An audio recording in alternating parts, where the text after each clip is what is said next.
Meditation by Neville Goddard, July 1951. Many people tell me they cannot meditate. This seems to me a bit like saying they cannot play the piano after one attempt. Meditation, as in every art or expression, requires constant practice for perfect results. A truly great pianist, for example, would feel he could not play his best if he missed one day of practice. If he missed a week or a month of practice, he would know that even his most uninitiated audience would recognize his defects. So it is with meditation. If we practice daily with joy in this daily habit, we perfect it as an art. I find that those who complain of the difficulty in meditation do not make it a daily practice, but rather wait until something pressing appears in their world, and then, through an act of will, try to fix their attention on the desired states. But they do not know that meditation is the education of the will. For when will and imagination are in conflict, imagination invariably wins. The dictionaries define meditation as fixing one's attention upon, as in planning in the mind, as devising and looking forward, engaging in continuous and contemplative thought. All these do not help. In fact, a lot of nonsense has been written about meditation. Most books on the subject get the reader nowhere, for they do not explain the process of meditation. However, all that meditation amounts to is a controlled imagination and a well-sustained attention. To meditate is to simply hold the attention on a certain idea until it fills the mind and crowds all other ideas out of consciousness. The power of attention shows itself the sure guarantee of an inner force. We must concentrate on the idea to be realized without permitting any distraction. This is the great secret of action. Should the attention wander, as it will in the beginning, bring it back to the idea you wish to realize, and do so again and again until the attention becomes immobilized and undergoes an effortless fixation upon the idea presented to it. The idea must hold the attention. It must fascinate it, so to speak. All meditation ends at last with the thinker, and he finds he is what he himself has conceived. So meditation ends when you are able to become what you are fixated upon as your idea. You become the idea. The undisciplined man's attention is the servant of his vision rather than its master.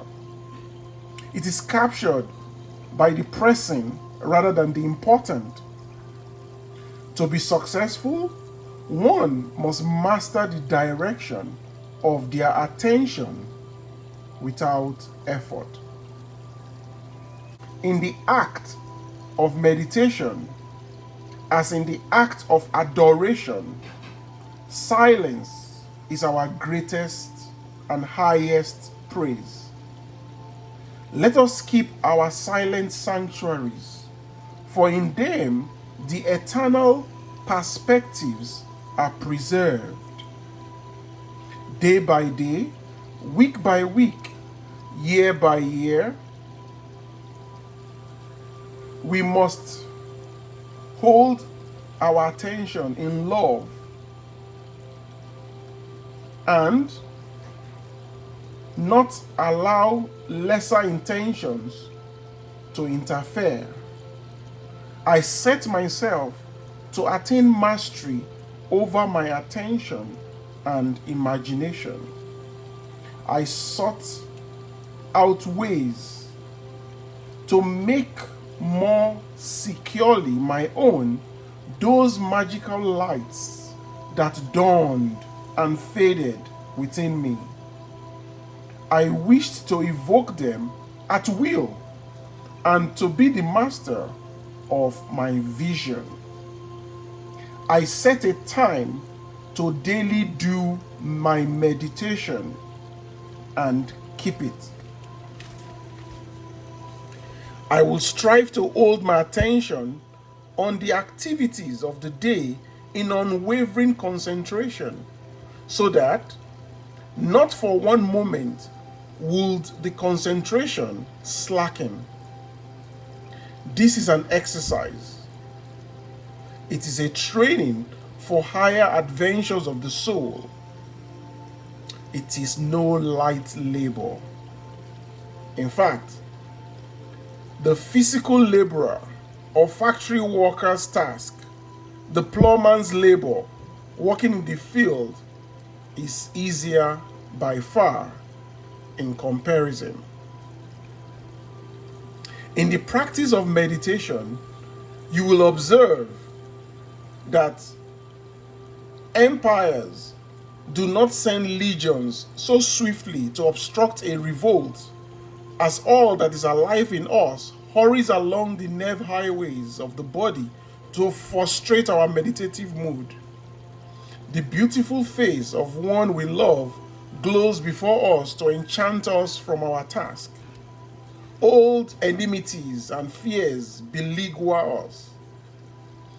If we are tempted down these vistas, we find after an hour of musing that we have been lured away.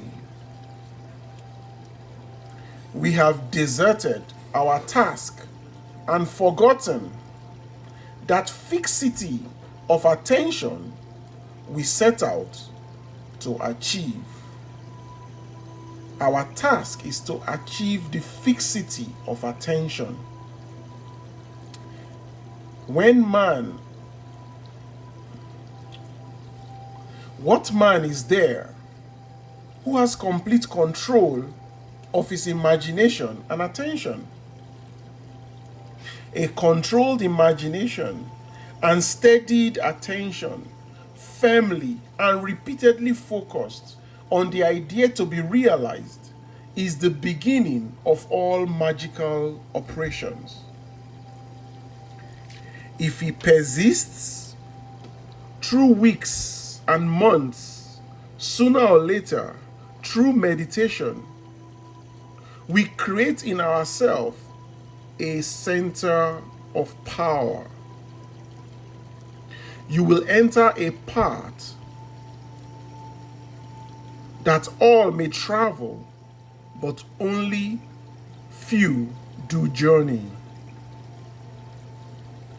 You will enter a path that all may travel, but on which few do journey. It is a path within himself where the feet first falter in shadow and darkness, but which, with patience and persistence is later made brilliant by an inner light.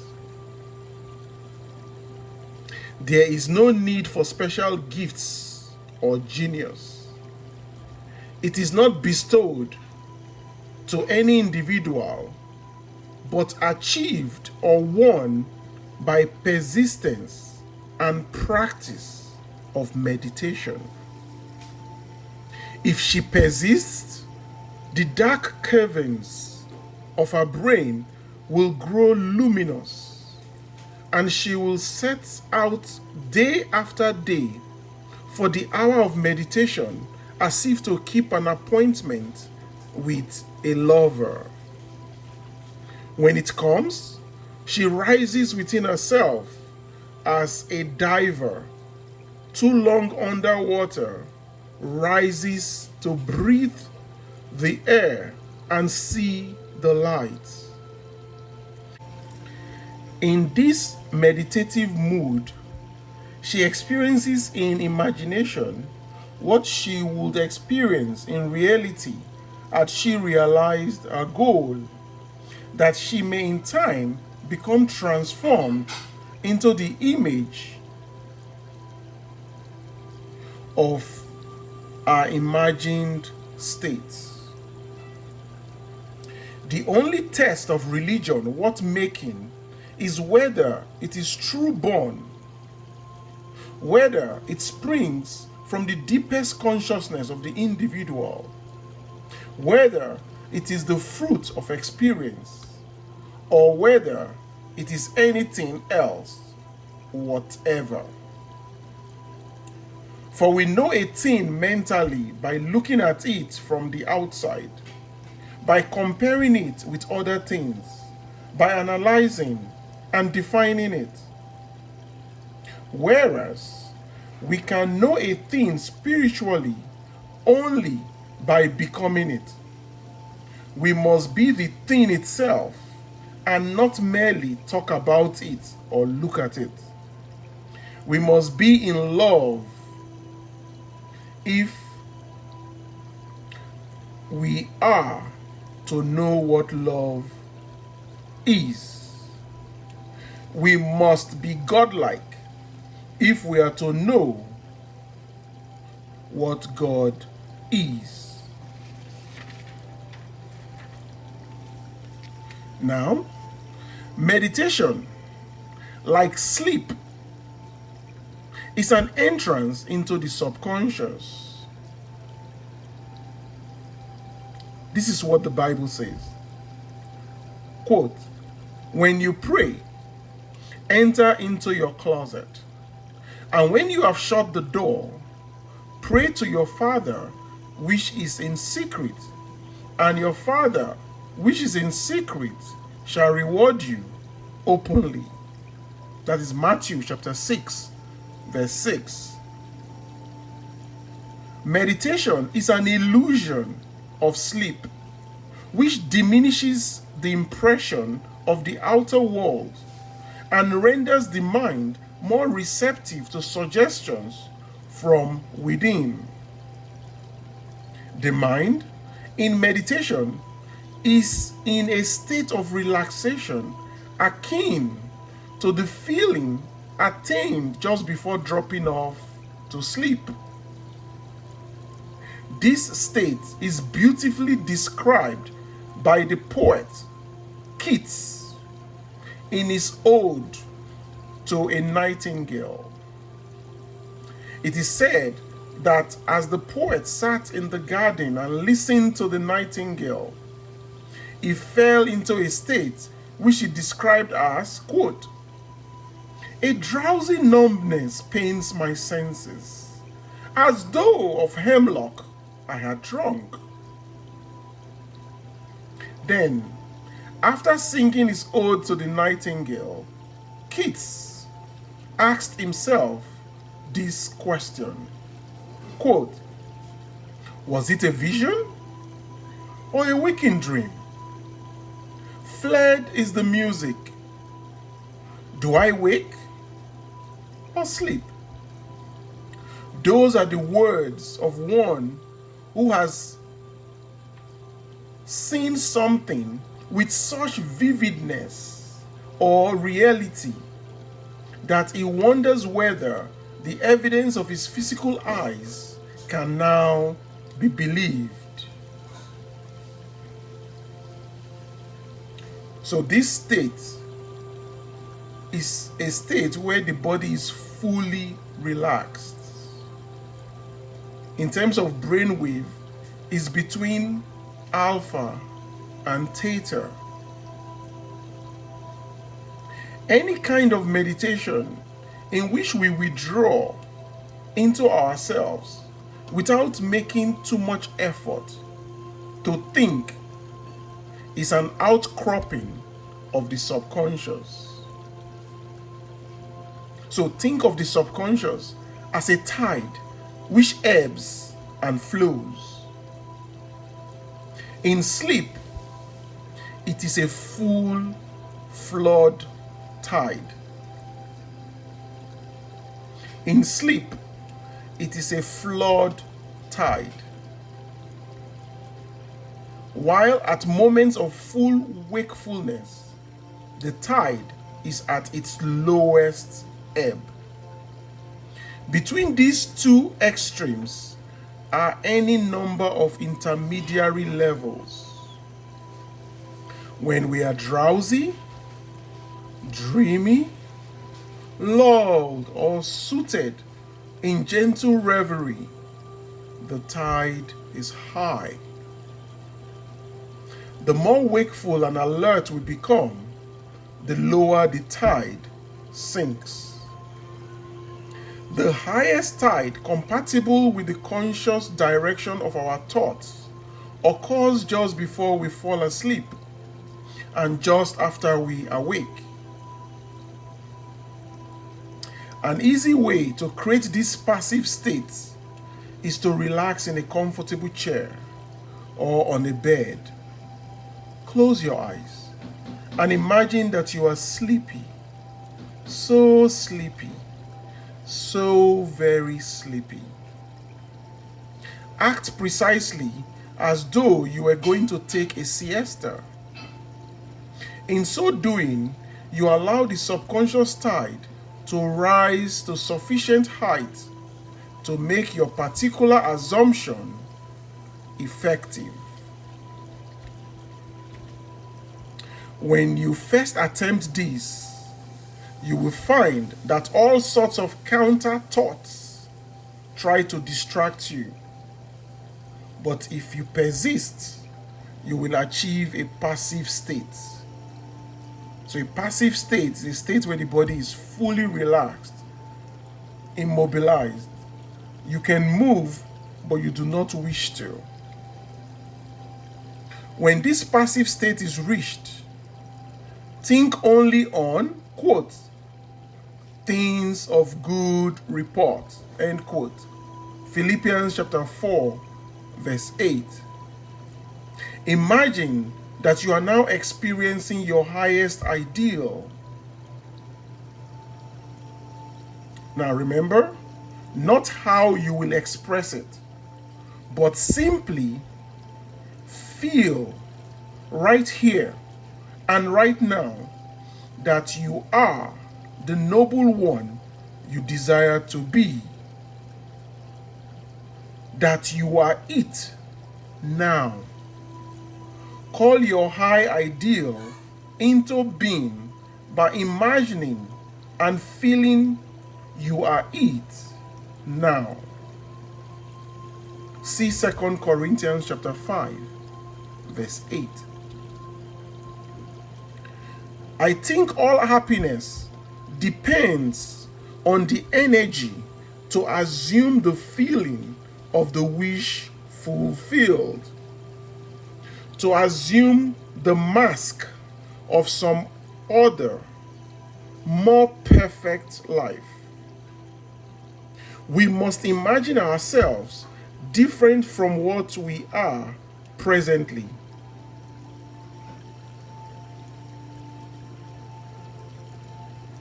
This is how we discipline ourselves into entering a new state by imagining ourselves inside the new state and dwelling therein. Meditation is an activity of the soul. It is an active virtue. And an active virtue, as distinguished from passive acceptance of a code, is theatrical. It is dramatic. It is the wearing of a mask. As your goal is accepted, you become totally indifferent to possible failure. For acceptance of the end wills the means to the end. When you emerge from the moment of meditation, it is as though you were shown the happy end of a play in which you are the principal actor. Having witnessed the end in your meditation, regardless of any anticlimactic state you encounter, you remain calm and secure in the knowledge that the end has been perfectly defined. Creation is finished. And what we call creativeness is really only a deeper receptiveness or keener susceptibility on our part. And this receptiveness is, quote, not by might, nor by power, but by my spirit, saith the Lord of hosts, end quote. Through meditation, we awaken within ourselves a center of light, which will be to us a pillar of cloud by day and a pillar of fire by night. See Zechariah chapter 4, verse 6, and Exodus chapter 13, verse 12. End of lecture.